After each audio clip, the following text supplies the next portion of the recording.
Halo teman-teman operator madrasah di seluruh Indonesia. Sering pusing nggak sih sama alur data siswa yang kelihatannya ribet banget? Tenang, kali ini kita bakal bedah tuntas gimana sih perjalanan data penting ini, mulai dari input di EMIS sampai akhirnya jadi e-ijazah. Yuk kita mulai. Coba deh, kita bayangin sejenak. Cuma satu nama salah ketik di ijazah. Kayaknya sepele banget kan? Cuma satu huruf. Tapi, pernah kepikiran nggak? Apa sih dampak sebenarnya dari kesalahan sekecil itu? Waduh, jangan salah. Dampaknya ini serius banget. Ini bukan lagi soal administrasi biasa, tapi bisa jadi masalah hukum yang ngikutin siswa itu seumur hidupnya. Mau daftar kuliah, cari kerja, urus paspor, semua bisa jadi penghalang besar. Cuma gara-gara satu huruf. Nah, kita masuk ke bagian pertama, satu kesalahan dampak berantai. Ini yang sering kita sebut efek domino.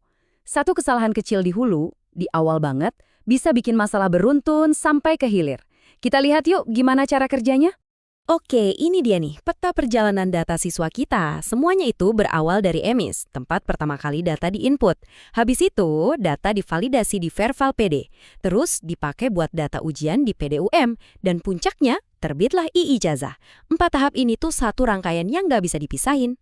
Oke, bagian kedua, EMIS, sumber segalanya. Kenapa sumber segalanya? Karena disinilah semuanya dimulai. Kalau kita mau prosesnya lancar jaya sampai akhir, fondasinya di EMIS ini harus super kokoh. Jadi, apa sih EMIS itu? Nama resminya Education Management Information System. Gampangnya, ini adalah basis data utama, pusatnya data semua madrasah di bawah Kemenak. Artinya, semua data siswa itu wajib, kudu, harus masuk ke sini pertama kali. Nah, ini dia cara paling gampang buat ngertiinnya. Anggap aja EMIS itu induknya data, ibu dari semua data. Sistem-sistem lain yang nanti kita omongin, itu semua anaknya. Mereka cuma ngambil data dari si induk. Terus, sebagai operator, apa aja tugas utama kita di EMIS? Gini. Pertama, input data siswa baru itu harus persis sama dengan KK dan akta. Titik. Kedua, NIK-nya wajib valid, harus online di Dukcapil. Ketiga, data orang tua diisi lengkap dan siswa dimasukkan ke rombel yang benar. Terakhir, yang sering kelewat nih, pastikan status siswa itu selalu aktif. Sekarang, lihat deh tabel ini. Ini penting banget. Cuma EMIS yang bisa berdiri sendiri, karena sumber datanya dari input kita, para operator. Sisanya, Verval PD, PDUM, e-ijazah, mereka semua nggak bisa berdiri sendiri. Sumber datanya cuma satu, narik dari EMIS. Jadi, inti dari semua ini, mantra yang harus kita pegang erat-erat adalah semua bermuara dari EMIS. Mau data di sistem lain bagus atau ancur, itu semua tergantung dari apa yang kita input di EMIS. Sesimpel itu. Oke, lanjut. Bagian ketiga, validasi kunci di Verval PD. Anggap aja setelah data masuk EMIS, kita sampai di pos pemeriksaan selanjutnya. Namanya Verval PD alias verifikasi dan validasi peserta didik.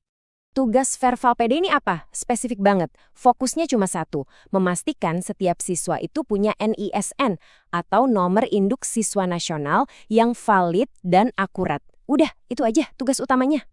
Jadi, apa aja yang harus kita cek di Verval PD? Pastikan lagi, nama, tempat, tanggal lahir itu 100% sama dengan akte.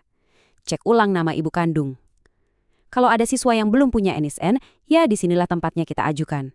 Atau kalau datanya salah, di sini juga tempat benerinnya. Ingat ya, tanpa NISN yang valid, siswa nggak bisa lanjut ke tahap berikutnya. Nah, sekarang bagian keempat, data ujian hingga ijazah. Kalau EMIS udah rapi, NIS udah valid, barulah kita bisa masuk ke fase paling akhir yang menentukan ini. Prosesnya buat siswa tingkat akhir tuh begini. Pertama, kita tarik data dari EMIS ke PDUM atau pangkalan data ujian madrasah. Dari situ, kita cek daftarnya. Namanya Daftar Nominasi Sementara atau DNS. Kalau semua udah oke, kita kunci jadi Daftar Nominasi Tetap atau DNT. Nah, DNT inilah yang jadi dasar buat nerbitin e-ijazah. Ini nih, pengingat penting banget. PDUM itu nggak bisa ngarang data sendiri. Dia cuma narik apapun yang ada di EMIS. Artinya, kalau di EMIS datanya salah, otomatis di daftar ujian dan ijazah juga bakal salah. Nggak ada ceritanya bisa diedit di tengah jalan. Kita udah lihat kan semua alurnya dari hulu ke hilir, terus apa dong intinya? Kunci dari keberhasilan semua proses ini sebetulnya cuma satu, data yang akurat dari awal. Coba deh kita lihat titik-titik paling rawan kesalahan. Ini nih jebakan-jebakannya. Salah eja nama, data di EMIS beda sama di akta. NIK nggak valid, ternyata NISN-nya ganda.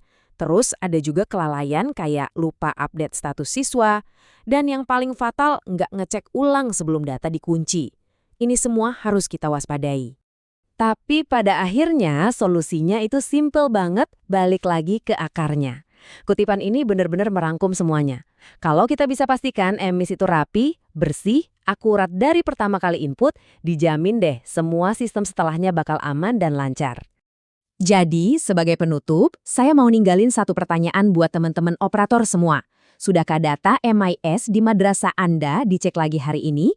Karena masa depan administrasi dan legalitas ijazah siswa Anda dimulainya dari situ.